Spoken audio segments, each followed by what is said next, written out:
wani lingwasame ka Nuer online TV channel anda manduni shan kod nyang mala nong rice gwasame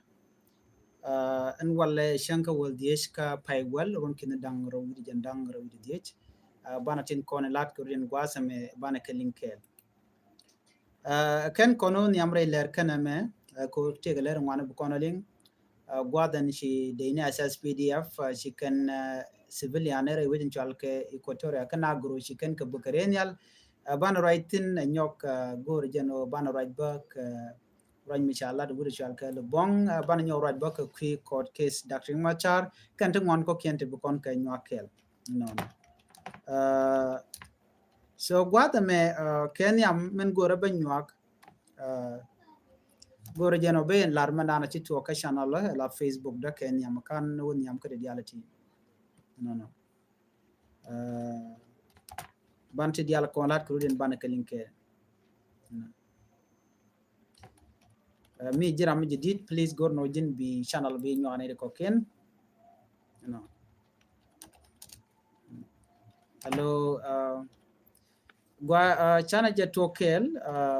chana je tok ken yam der aner mala we gana dial content la Nuer online tv la ja gor ka gwa semeni de ten lo de long ka to badan dong gurien channel ke ja ada la tes luaj men do dien en walle dio jamanan cheben ka live before kanu ka top report ban lingwa seme gor jeno biya janga jen wonena facebook channel la mandan lan right yetin malan nga gorten ka facebook la my profile chan kon nyak changat chajen nang en walle chaje gak chaje disable chaje gagan jen chaun ka gwad me ber long no ba channel ka dial ba ka gek chen malana ledje but la we can mat en wala che joje gwan go cha channel na mo cha je gek chang kot nyak cha ngat lan ti dial let rejam ka je ka facebook men te ke 5000 follower charge suspend ke charge disable chawan no de right ke ji facebook chakan so chatel option mi choda lat chagale ni on wo dong de contact bo ban ngode wona na ka mi wona nyam shi jandana be give up ke je ko sha channel mo cha de dong te ne wan te bro ani mala je cause sometimes je lan ko la use me do ya lat ka facebook gwa me be ko me lat ka youtube gwa be ko nan ka facebook ko tam chatel facebook mo bel access ko cha jen channel cha jana then dia je bante dial bu kon ga je gwa me me dan che right ki Nuer online tv channel en wo la je dia nanka la je dia batke so na mo me le roda gwaye agenda na chitu so makana nan ka facebook ke tel gwam shenan tin ka facebook be ngaje no sha peida shan ko nyak shanga cha janang netin content ngai kona enemy of progress ne kona sha goro no dong de randa rwanda kala ka kwinwari ko kanya ngal cha report long many time so na me dara gwano de yena ngai kona ko mandana lat kon ka jan lera me re ler kana me bana rwach kamanan shoda lat re dwar shol ke equatoria western equatoria ka western equatoria gwadran ti ke juba chala do nena shirenial chaboktin dara shol ke nagro county shirenial chaboktin ka koron wangadan charamkel chajanak karamkel mitika bot nona ka jodan chala warenial che local community ki local civilian cheka attack lo cheka book no ramishal ke amelia jendo cherach kaniti kon la jimi diaka generally nyal be ka 5 am in the morning no lo ta di kerunwa gwan mi motena ka funeral ke gwan mi motera michi yere jentin chinaren kula dolten jen gwad dan chiri nyal che chuben lo tena to ketin chiri nyal mo che chubok no ren nyal boka ka ta diech kerunwa dewo jen ren nyal ngaji no dong ne to ka jikur kie ka netin konti la dini ci shega mo che la no chiri nyal mo che ben kare nyal mo ne ren nyal sspd mi cha jang re wiki juba Agostino Benjamin rami mo michi yede jen kuna lo kudomo re wichin winimi kashi manden kono ci benen gwasa mo ci kala den wo ne kono bokane kerenial South Sudan People Defense Force ci kan civilian ci kan ga target lo ci kan civilian di kan ga nak doron shal ka bandala payam lendi kamishal maringi buma je jomo ci jalat gwami mo ci writing ka tok English am gorno dong beje nyaka ye kel bo amana ci lat gwasa me ko de yana ling ngai kon of course and wo mi chiri ke talk la di la ti gni to ba ti jino ko yene kon lat kana meni bu kon di albana mo ban je ngaje la to no ke lat ko rodian no no chana je milling kel ba. I'm a civilian from Niger County. We were in a funeral today early morning at 5. Found that a plane was just bombing around the funeral. The funeral is one of the people who have been killed in Nigeria during the incident. The boy called Agustino Benjamin. He is a son to my elder sister. Then I organized the funeral in my own husband's home. And we found that the plane was bombing around and my husband has been injured. He is by the name Martin Tandi. He is now injured. And we have lost one of our neighbor called Zama also. And not even only that, people in Bandara Payam, they bombed them even. People in Lindi, they even bombed them. Even people in Maringi Nogoma, they also bombed them. Even people within Niger County, they bombed them also. This is what happened today in Niger County this early morning. These are the government because we don't know where the plane came from, starting bombing people. Jawo shalen gwasa me jawo she mutere witin winimi kan nagiro ke najiro kan dikan la no ren yal she chop korun wang doren ke western equatoria chena che ke jekte ke nyurka ka funeral ke gwalet mirnaden gwada mashure nyal chujo to ka mo boga che kan jomo che kan lat jenere gwada dan shi ke bokten wa shi ke bokka area ne shi ke gama shi ke bokten ka jawo dan shi lat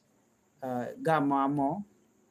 jen che ke dan lado cha chode cha je muy ka bot ba doron kontin che ke bokten ka doron kontin tiek ke ka win kan wita to ka witi che nyal che bokten ka shana no che connectin che man shaling no shi garam kel che kana ka do bran che lat ke je kon gwada mi cha joje no SSPD mai kan odong ne tin tin ka bandala payam tin ka lendi tin ka maringi tin ka buma la maringi buma ni kan gota to gwi kan odong ike GSP la yu jen do budan bo kan ke je so lokan nan ne ti chirin dol gwat kel la kan ka bok no jen ta dan le roda je re duaran mi ka western equatoria jen ji alinga ena gwan mi te kuma SP la yu ten den ba ka dil bokare nyali so na me mi ti to ka western equatoria SSPDF kan kuma SP la yu shi ka te ga gan wini ba ci ka we na bano ba ne tin konti la civilian ba ka target kuma SSPDF jen jo me mi shalinga ne doro shwal ke kapoita Eastern Equatoria State ke Jordan Michigan Ladwas mi bialing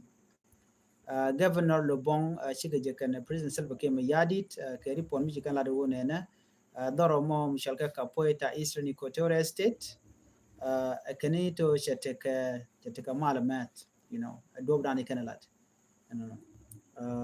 she can right ka do dan de security de kan ya leke je shirme ngai kono no ne dia le kono ni pinke mi yadi gor kono de kan male kan no ko chicken ne de kono dong nyinga kai chicken ga dia be en wo chicken de jako big benda which no no but chigo raje long ka kwi reply peace agreement ko do dan de mal de bin ke je no keneto gor kono de ka cooperate but reply peace agreement che ben wan mi mo chiku mes pelai wo chicken teten so reply peace agreement badil talk wada dan en kuma SPLIO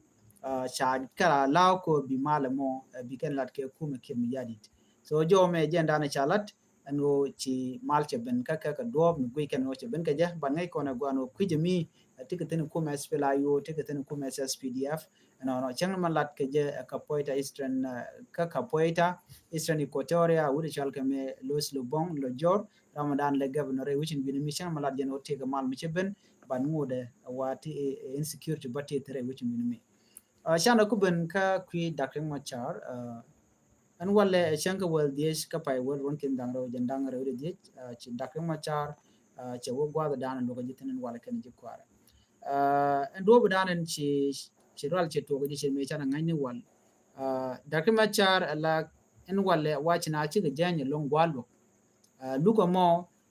luka danan gwan ka keje ka te ke evident kwa president ka ngo shi kare shi kan galati me ngai kono cha ka gwan ka ta dana shi ke to ga nasir but right now cha joje no ne ci kuma kir me yadi ano ci kan luk ci kan nyok mu yut kan nyam but ci lugan kwala lugan wala ci lugan kwala lugu run ko gwadam be ngora kana ngaje no ngum le rod but what do you know wodi kuma espele men pinkir me yadi kan ne kono la judges cha joje gwan wona ne ken ci ka tel luang ko shi det Dr. Machar ka duba dana lokaci shirme ji kona ngace kwi kore dana ci tok tina kare shirme dana ci kona ngace ano lu dana lokaci a domi mo dong de je yen ke je ko cha ci ka tinwan let me update you ka kwi ko ram ci tok wala kama yom ci togan wala no ci ko ci tok ka raj mishalat en wude shal ke kulna lam Paul Gabriel ko ci tok kama yom mayom ci kor ci tok tin ne de content tok ko kuma SSPDF shi kan de ni SPLA IO shi kan kamak de ni SPLA IO de tona katin shal ke unified ala VIP unified force ke ne de conte ngeka rai ka bi abi ne chana ngaje gwan wote ka kurum ci tok ne mi ne ri shop ka wel ngwan ci ka liutin ka bi kam SSPDF ne ka rodin ka gwam ci ga tin ka kwiche no ci lieutenant kel ke kwarm di che captain che jenak gwan mi mo shigarum ko kwiche no chwa captain chwa na garam dan nagran chala do ran SPLIO gwade dan che ke tokten so re ri game dan che tok ci na ci ka pot shi kan ne ti kon la SPLIO te kon te wen mo te chamat ka bona mo charin barke le kan SPLA kan SSPDF to koken ti lat ken wo cha chenga jek an wen mo ne ban SSPDF to koken waken ikaji Equatoria no kane tanken de beka apnal ne to wacha ka chenga jek wa ken chikan rodian chu wo kel ke kuma SPLIO jen lat ke jen wo ne ti de ni kudang wan kane de kon sharen bar wade dana chukor che tokten kane de to chikan ko university che mangai kona wa an walle na ba ka mandan wa cha ka yan ma de ni SSPDF chukor mo chirum kam ne chalke VIP unified force mo watch kurmo choro lat kam dien ke din SSPDF kurmo diti kurmo tot chere mangai kona kur lat kuru dien tine gwan mi moti dakam chate reti jen ko ngai kondiality everything cha ka link up ke cha connect ko lokiran go e bireng ma char bate ke force ki bate ke nei to gor ke je jen menen yen tam en rami mo mu gur dakam char la ja target la ja gor ke no jen ba je dil ke baken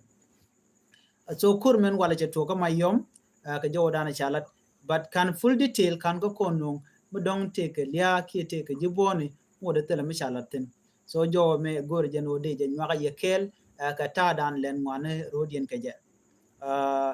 lere jok one na mi dong ken ye je ka Facebook ko ba to ngwas mentama bi ngaje no cha channel Facebook da cha je nangan wale alo select anymore many mi dong cheteke we da dien ba je je ki dong ba nang pa jok ki bi kana shunang for good jen message da na je gan wale shi kana nang lora bang tele information murung no ka do da nang kana je but bi ja ngaji no ne na ni siang channel ka dia le kon lana writing ka tong nat